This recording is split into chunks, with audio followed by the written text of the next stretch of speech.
Welcome to the chronological history of video games. This is the first show in the series and decided to start with 1979 and the arcade games that came out that year. I mean, there's a lot of things that have happened up to this point, but nothing big on the arcade front that made it mainstream until Space Invaders, and that was at the end of 1978. Kind of the revolutionary year where things really started to happen. So we're going to pick the story up at 1979 and go from there. Alright, so you know that Space Invaders was a huge hit in Japan and also America, but it came out near the end of 1978. So going into 1979, Space Invaders was still a huge game, being played a lot. And of course, all these clones started to come down the pike. I mean, there's a clone, which is like the exact same hardware, just sort of, tweaked. And then there's Space Invaders look-alike, play-alikes, I don't know what you call them, but those are the games that people have created a Space Invaders-like game without making it the exact same hardware. Looking at the important games that came out, in January we have IPM Invader by Irem. Also in January you saw Rotary Fighter by Casco. And then in February you had Shuttle Invader by Omori and Space Attack by Sega. So even Sega's getting into the Space Invaders look-alike games. Then we move into March and we see Space Fighter Mark II by Data East. So those games were playing out until we get to about June, where we saw another Nintendo version of Space Invaders called Space Fever with their own take on the action. And 2 months later, Nintendo came out with Space Fever High Splitter. Still more variations on the Space Invader themes, but, still really a Space Invaders game.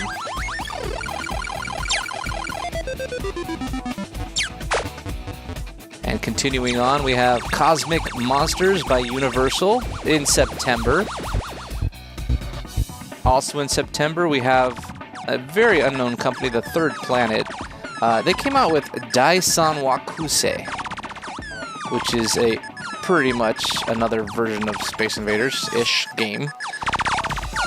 Then you move into October and you have Space Gorilla by OEC, followed up in November by Universal's Cosmic Gorilla. Also in November, Indinko by Sega. So you can see they just kind of kept coming out with clones for the most of the year. There's a few others that I don't even know what month they came out, but all in 1979. You also had Beam Invader, Cosmo, a Konami version, Space King 2, and finally a really strange Space Invaders-like game called Yosaku Todonbe, something like that, by Wing Company. I do have to mention one very good variation on the Space Invaders theme was Invaders Revenge. Not sure what month that came out, but it was by a Zenitone Microsec company. Anyway, so you saw that's a big theme running through most of 1979 games. We also saw a continuation of the ball and paddle games. This is like Breakout, but variations on the Breakout theme. So around June by Namco, we saw Bombi. This is kind of a Breakout, but like a pinball table sort of a Breakout game. I think it's pretty fun. It's pretty good. The very next month in July, by Taito, we saw Field Goal. This was a football-themed ball and paddle game. And actually, I really enjoyed playing this one quite a bit. Then we get down to October and we saw Straight Flush, also by Taito. So another variation on the ball and paddle game, this time with card decks and witches flying around and some fun stuff to do here. Namco followed it up in November with Cutie Q, keeping this ball and paddle genre alive with some new takes on games. And finally, Nintendo got into the game with their own version, Monkey Magic, coming out in December, so very late in the year even, we still had ball and paddle games. Now, there was a few sports games. Most of the sports games of this genre are pretty boring. For example, in April, Atari came out with Atari Football. I mean, yeah, some people say that's blasphemy for me to call it boring, but I have to say, without a trackball, this game's boring. If you have a trackball and you have an opponent, maybe it could be good. You know, rolling it is good. Anyway, they also came out with Atari Baseball in June, so that was another boring sports game.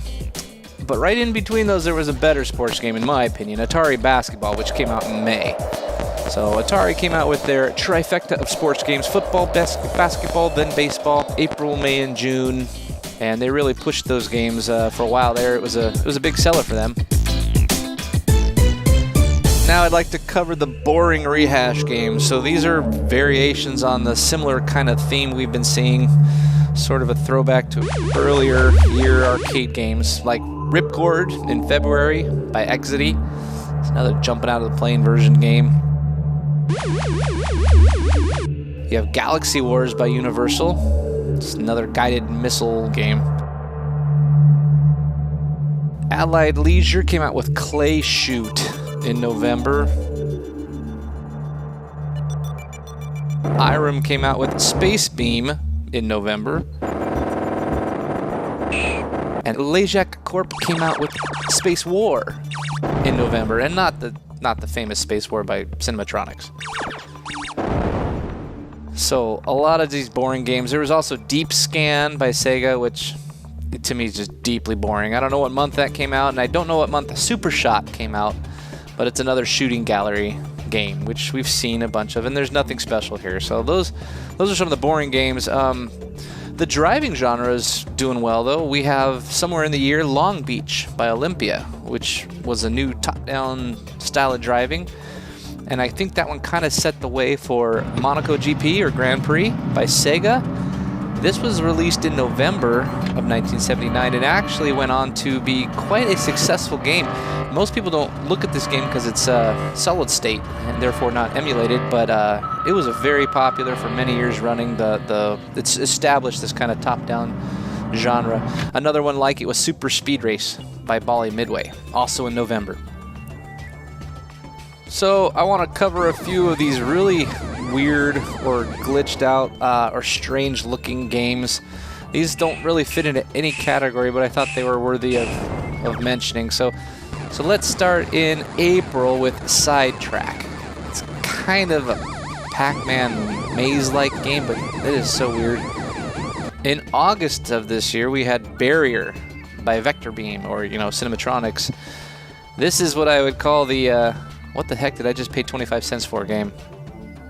In October, we have Phantom 2 by Bally Midway.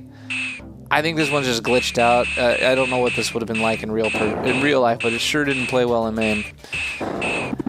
Also in October, we have Space Chaser, another Taito game, another maze game. And Cinematronics also came out with Sundance in October.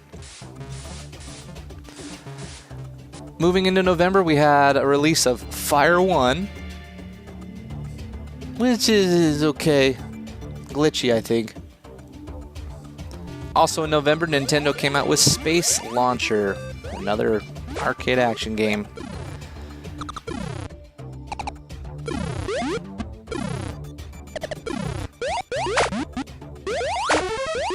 And finally, in December of 1979, we saw Ozma Wars by SNK. So, SNK becomes a big name in video games, but here's an inauspicious start to their history. And then OEM came out with Skylove, also in December. And then somewhere in the midst of 1979, we don't know exactly where, we have Attack Force by EGS and Warp Speed by Meadows Games. And Star Wars was still big, so of course we have some Star Wars ripoffs because I have no idea if any of these games were ever licensed. A big one was Starfire, kind of released actually in 1978 at the end of the year, like December, but we haven't covered it, so I'd like to point out Starfire was actually a pretty cool game by Exidy, Star Wars themed, undoubtedly. You can see all the connections.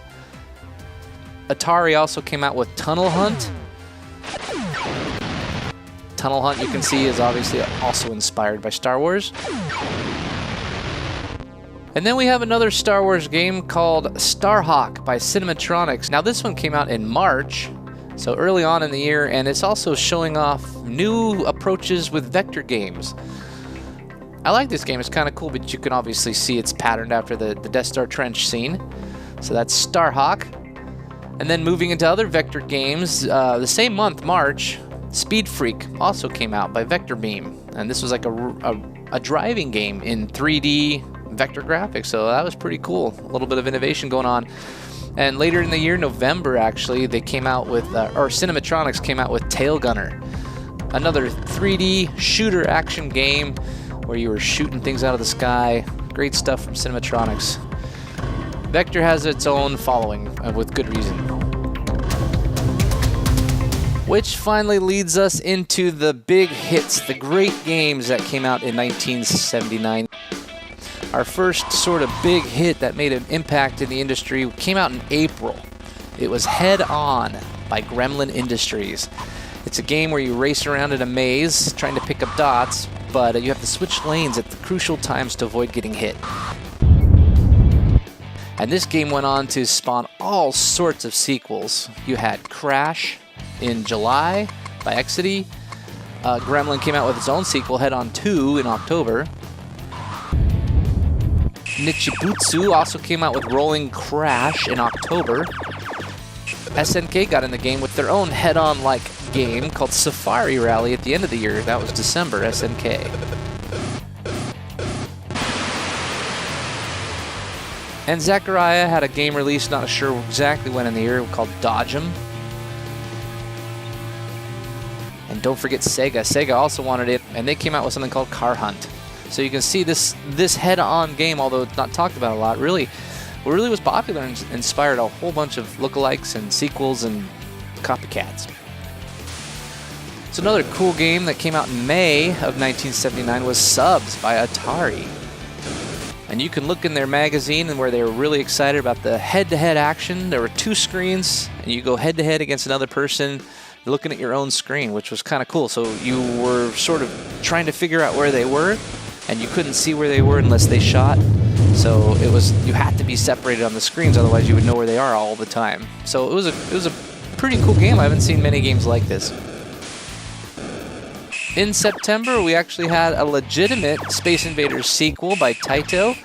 It was Space Invaders Part 2, or Space Invaders Deluxe in America. So that was kind of the only legit sequel, but I liked this game, played pretty well. They innovated, but some of the clones were very similar in their innovations, so probably didn't get much traction. And then continuing with Atari's innovative games, we had Lunar Lander, which came out in August.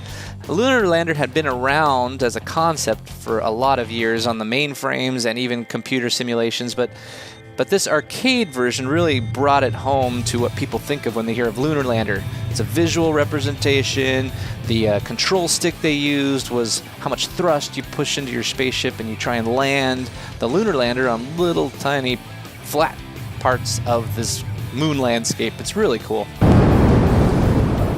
One of the early innovators for realistic physics in a video game.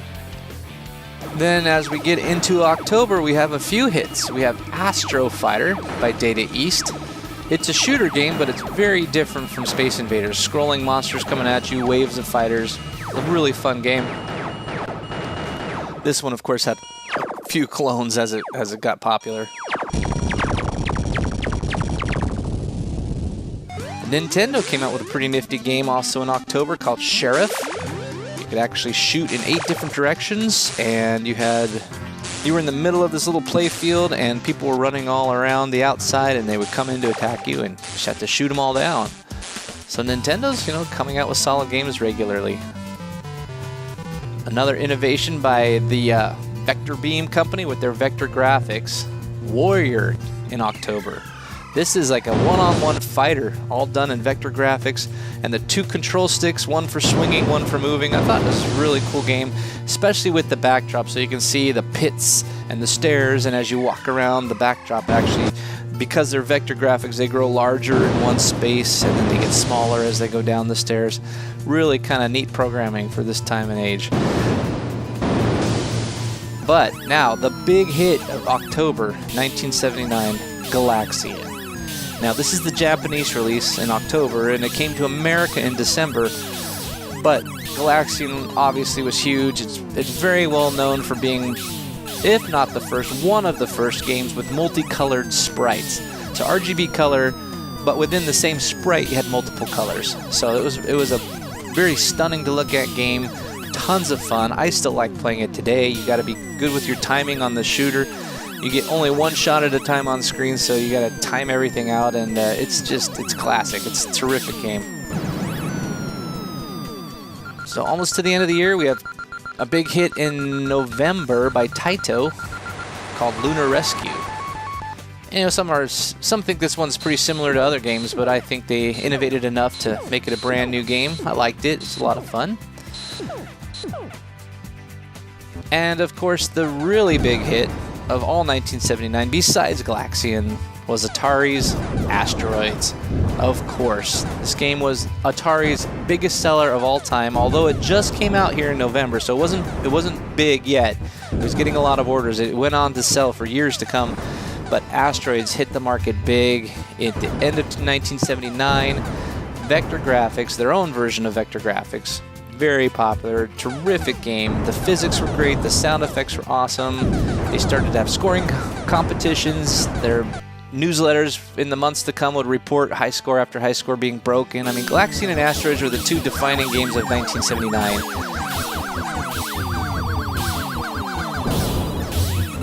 And then one more to mention before we close out the great games of 1979 is Radar Scope, coming out in December in Japan. So I put it in this year because it's sort of a follow-up to Galaxian. It's kind of in the vein of a Galaxian game. And I don't know why it gets panned. Like, people say, oh, it came to the States and did terribly, it bombed, and blah, blah. Yeah, maybe for sales-wise, because it was following up with Galaxian, and maybe everybody wanted that one instead. But if you just play this game, there's a lot of cool stuff going on here, especially for a late 1979 game.